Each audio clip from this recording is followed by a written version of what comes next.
let's start with the defense because the defense was everywhere, man. It was everywhere. Tamari and Terry bagged. Quarterback Blackman running for his life. I mean, besides the first drives of the first drive of the third quarter and the first quarter, they had no answer. Um, first question defensively. I want you guys to stay on this, stay on Coach Baker, because I want to talk about the players with my next question. But my first question is, last week, a lot of people were going at Coach Baker's head. This week, he only allows 10 points in a rivalry game. Do we give Coach Baker credit, or is Florida State just terrible? Well, Florida State is terrible, 100%. And their quarterback play, like I want to like James Blackman because I feel like in a certain situation he could be a pretty good player, but just like they haven't progressed him, and he's gone through too many different offenses to really be much at this point, even to be salvageable probably. So Florida State's awful, 100%. And Baker, he's making adjustments to little things here and there that can tell you that he understands some things that are going on. I do think we still need to get more speed on the field, and he's relying on McLeod and Jennings a little bit more than he needs to, especially when you saw what Florida State was doing on that early drive. Like in my mind, and I even mentioned it to Bill when we were watching the game, like this is where you put Brooks in. This is maybe where you go double striker, because all they're trying to do is move laterally, get their speed on the edges, and they were having some success with, probable holds on our ends that were going on pretty consistently. But at the same time, there's also a lot of good stuff, like having Bolden out there pretty much the entire game, which I was benefited by Hall getting booted. But having him out there the whole game, as you could tell, he was the real leader of the defense, and he was playing deep more often than not. Letting Ivy be physical, all the Ivy slander we had to deal with early in the season now is kind of starting to slip away a little bit with how he's been playing lately and how he held down Terry and he really kind of dominated over there, being physical and using his body. So he's making adjustments. I don't know if I put 100% faith in him, but it's definitely better than where we were a couple weeks ago. Yeah, agreed. But the thing with Baker is, I think we're kind of leaning towards this bend but don't break defense. He knows that the offense is going to be able to score points, so long as we're not giving up the big play, we're going to be okay. You look at UAB, we gave up 14 points. We only gave up 10 points to FSU. FSU is an embarrassment on offense, but holding a team to 10 points in 2020, where it's spread offenses and teams are constantly putting up 30, 40 points a week, is pretty good.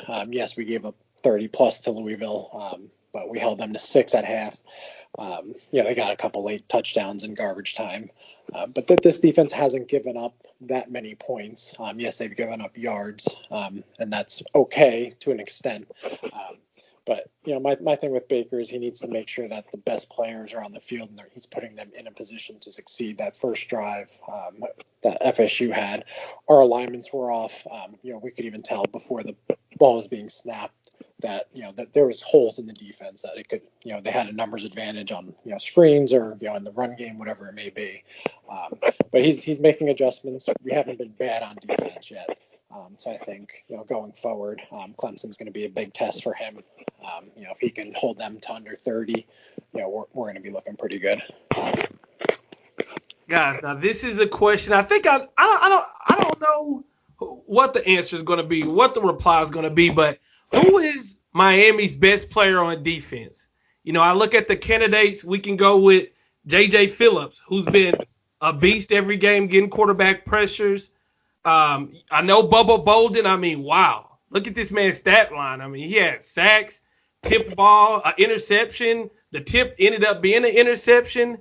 And then I got to give a shout out to Nesta, who these guards, these centers trying to block him is just getting not only thrown out the way, but then I'm seeing Nesta flash like he's a defensive end, the way he's moving laterally. If you guys had to pick, who would you say is either the best or the most important player on this defense? Well, I'd say my answer is going to be the same as it was from the very first time I saw him play a couple weeks ago, and that's Phillips.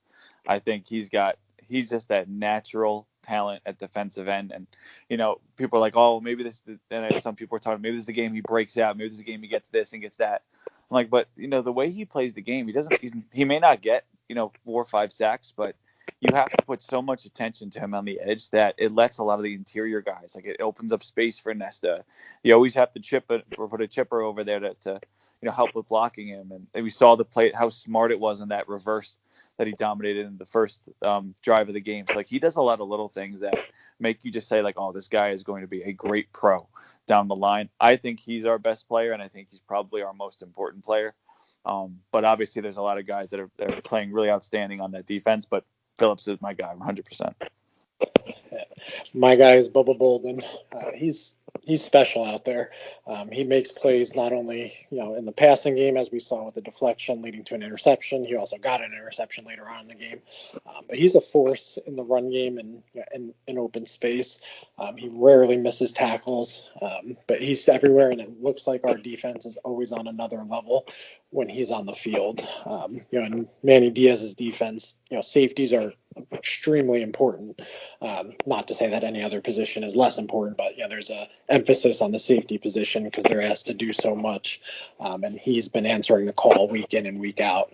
And I would say that he's our defensive MVP so far.